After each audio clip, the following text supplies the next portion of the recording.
Hi, this is another video for parents that might be looking for a tutor and might be looking for some insight into my ideas about teaching math. And it's also kind of a platform, I think, for me to get something off my chest because I keep running into the same problem for almost every student that I have ever tutored.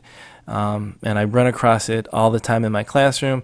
And I don't know if this is a common deficiency or a common obstacle that students have, but the problem that I always seem to see, and maybe you see it in your child as well, is a difficulty in understanding the concept of fractions, of decimals, and of percents. And it astounds me that that concept is such a difficult one to grasp.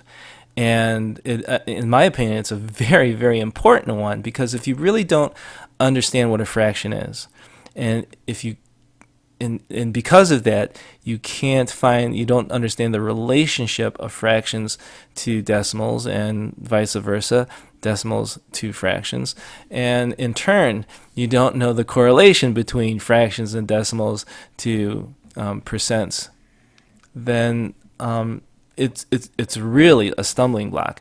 And I have this theory. I have no clue. This is just off the top of my head. And if I'm looking for a scapegoat as to why, or why this might be occurring, I blame this thing. I blame the digital clock.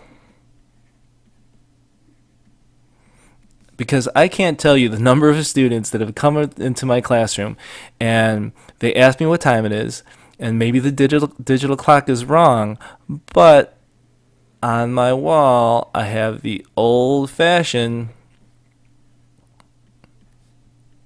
clock that we grew up with, and the students can't read the clock unless it's digital.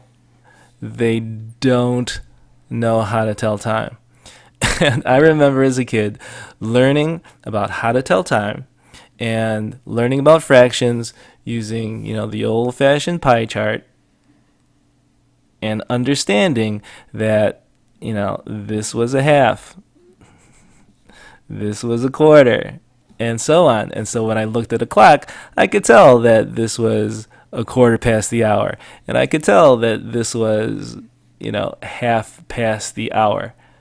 And I really, maybe my theory isn't well founded, but I just find that correlation really, really interesting. So I'm not sure if that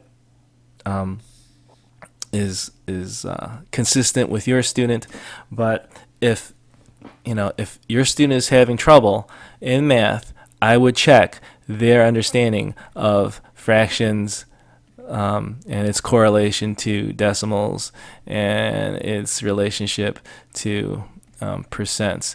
Because in algebra, if you run into a problem with fractions, you might know how to cross multiply, and so you cross multiply and you get 1x equals 6. And so x equals 6 in this problem.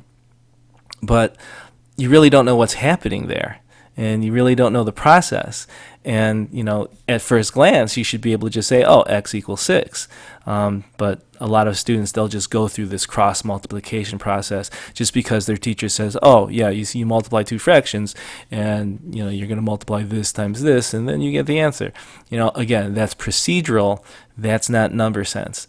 And I find a lot of students lacking in number sense in regard to fractions, decimals, and percents.